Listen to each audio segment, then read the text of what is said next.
മനുഷ്യനായ നമ്മൾ ചില കാര്യങ്ങളും മൃഗങ്ങളുടെ നിന്നും പക്ഷികളിൽ നിന്നും പഠിക്കണം എന്ന് പറയുന്നത് വെറുതെ അല്ല കേട്ടോ. ശരിക്കും സ്നേഹത്തിന്റെ പ്രതീകമായ അരിയന്നം അല്ലെങ്കിൽ വാത്തെന്ന് വിളിക്കുന്ന ഈ ഒരു പക്ഷി എൻ്റെ വീട്ടിലെ പെറ്റാണ്. വർഷങ്ങളായിട്ട് ഇവർ ഒരുമിച്ച് തന്നെയുള്ള ആൾക്കാരാണ്. പെട്ടെന്ന് കുറച്ച് ദിവസമായിട്ട് അതിൻ്റെ പാർട്ട്ണറായ പെണ്ണിന് വയ്യ.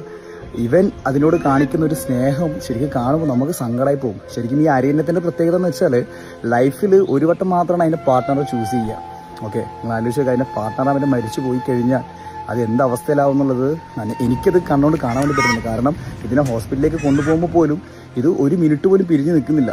ഹോസ്പിറ്റലിലേക്ക് കൊണ്ടുപോയി ഡോക്ടർ ഇഞ്ചക്ഷൻ വെക്കാൻ വേണ്ടി മുകളിൽ കയറ്റിയിട്ട്, അതായത് ആ ബെഡിൻ്റെ മുകളിൽ കയറ്റി വെക്കുമ്പോൾ പോലും ഇവൻ താഴെ നിൽക്കുന്നില്ല. ഇവൻ കരഞ്ഞുകൊണ്ടിരിക്കുകയാണ്, ഒച്ച ചെയ്തുകൊണ്ടിരിക്കുകയാണ്. ഇതിൻ്റെ പെണ്ണ് ഭക്ഷണം കഴിക്കാതിരിക്കുന്ന സമയത്ത് കുക്ക് നിലത്തടിച്ചിട്ട് ഭക്ഷണം കഴിക്കുന്നു പറയുന്നത് നമുക്ക് കാണാൻ വേണ്ടി പറ്റും. പിന്നെ അതേപോലെ തന്നെ അതിൻ്റെ പെണ്ണ് അതിൻ്റെ രോഗം കൊണ്ടാണോ എന്താണെന്നറിയില്ല, അതിൻ്റെ കണ്ണിന്ന് വെള്ളം വരുന്നത് നമുക്ക് കാണാൻ വേണ്ടി പറ്റുന്നുണ്ട് കേട്ടോ. ശരിക്കും മനുഷ്യരൊക്കെ പഠിക്കേണ്ട ഒരു പാഠം എന്താണെന്ന് വെച്ചാൽ, നമുക്ക് ഇഷ്ടപ്പെട്ട ഒരാൾ നമ്മുടെ കൂടെ ഉണ്ട്, നിലവിൽ കറണ്ട് സിറ്റുവേഷൻ ഉണ്ടെന്നുണ്ടെങ്കിൽ നമ്മൾ ഇഷ്ടം അവരോട് കാണിക്കുക. ഓക്കെ, ആണുങ്ങൾ കൂടുതൽ എങ്ങനെയാണ്, അവർക്ക് എന്തെങ്കിലും പറ്റിക്കഴിഞ്ഞിട്ട് നമ്മൾ സ്നേഹം കാണിച്ചിട്ട് ഒരു കാര്യമില്ല. നമ്മൾ കൂടെയുള്ള സമയത്ത് നമ്മുടെ പാർട്ട്ണറിനെ പറ്റുന്നത്ര സ്നേഹിക്കുക എന്നുള്ളത് മനസ്സിലാക്കിക്കോ. ഈ ഒരു പക്ഷീനെ നമുക്ക് പഠിക്കാൻ വേണ്ടി പറ്റും. ഒരു പക്ഷേ ഈ ഒരു പെണ്ണ് ചത്തു പോയി കഴിഞ്ഞാൽ ഇവൻ്റെ അവസ്ഥ എന്താവും എന്നുള്ളത് ആലോചിക്കാനുള്ളതുള്ളൂ. അത് മനുഷ്യനായാലും മൃഗമായാലും കൂടെയുള്ള ആരെയാലും സ്നേഹിക്കുക കേട്ടോ. ഇനി എന്തായാലും പഴയ ലൈഫിലേക്ക് കൊണ്ടുവരാൻ വേണ്ടി ഹോസ്പിറ്റലാണിപ്പോൾ.